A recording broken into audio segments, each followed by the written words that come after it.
এই সর্বশেষ কথা হলো এটা, কিশোর যুবক ছেলেরা, তোমাদের সবাইকে বলি, আগামী দিনে ইসলাম বিজয় হবে, মাহদি আসবে, দাজ্জাল প্রকাশ পাবে, পৃথিবীময় আরেকবার ইমানদারের জিহাদ চূড়ান্ত হবেই হবে, এবং মাহদির নেতৃত্বে ঈসা আলাইহিস সালামের আগমন সহ দাজ্জালকে নিহত করবেন।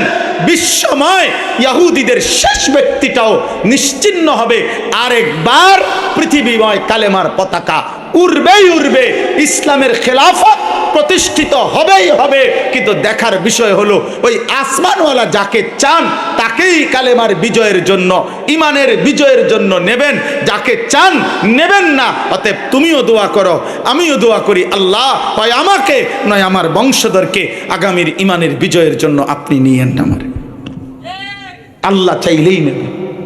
অতএব আমরা হাজারি করলাম, আমরা অনুরোধ করলাম তোমাদের কাছে, অনুরোধ করলাম, যুবক নারী দেখতে দেখতে নষ্ট হইও না, উলঙ্গ ছবি দেখে দেখে নষ্ট হইও না, বেনামাজি জীবন নিয়ে নষ্ট হইও না, কাফের মুশরিকদের অনুসরণ করে নষ্ট হইও না। মনে রাখো বাপ, তুমি ছাড়া আমি ছাড়াও ইসলাম বিজয় হবে, কালেমার বিজয় হবে, হবে।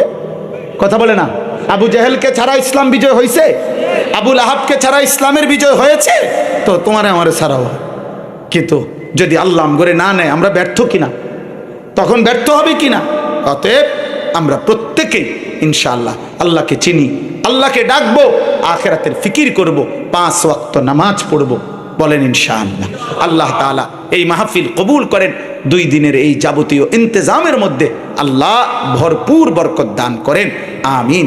আবার আপনারা যথারীতি ওলামায়ে কেরামের বয়ান শুনতে থাকবেন।